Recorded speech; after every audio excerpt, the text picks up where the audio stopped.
Ang araw-araw na traffic na kalbaryo ng maraming pasahero mas bumigat pa raw ngayon dahil sa Christmas rush. Live mula sa Quezon City, may unang balita si James Agustin. O James, may dumadaan sa busway?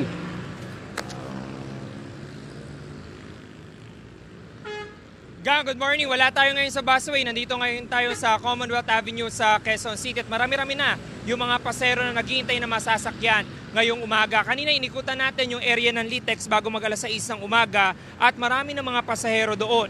Hindi pa naman punuan yung mga pampublikong sasakyan gaya ng mga air-conditioned bus, jeep at UB Express. May ilang ordinary buses naman na tayuan ng mga pasahero. Paglagpas naman sa Commonwealth Market, naiipon din yung mga pasahero. Marami rin masasakyan pero may ilang jeep na punuan na. Sabi ng mga pasahero na amin nakausap, napansin nilang pagpasok ng buwan ng Disyembre ay pahirapan na raw talaga ang pagko-commute. Sobrang hirap po, siksikan po, tapos paunahan po sa sakayan. Paano po start ginagawa mo? Mauuna ka po talaga sa sakayan, kaya kahit nakatayo ka na lang po. Para lang makapasok sa trabaho. Sobrang traffic. Lalo na pag tuwing Thursday and Friday, to my experience pag papunta sa work, kasi kahit dito lang ako, talagang nag-spend pa ako ng at most na yung 45 minutes para lang makasakay. Paano nagiging diskarte nyo? Well, last option ko na is mag-book ng mga motor.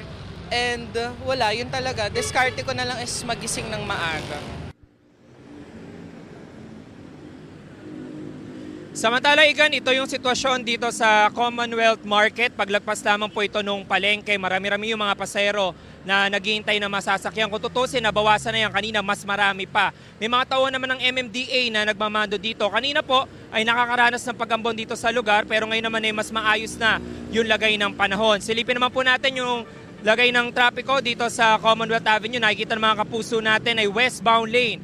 Yung mga galing doon sa area ng Litex, bahagyan nag-eembudo lamang yung sasakyan hanggang makarating dito sa lugar. Doon naman po sa kabilang direction sa eastbound na papunta naman po sa area ng Fairview ay mas maluwag yung daloy ng mga sasakyan. Yan ang unang balita mula rito sa Quezon City. Ako po si James Agustin para sa GMA Integrated News.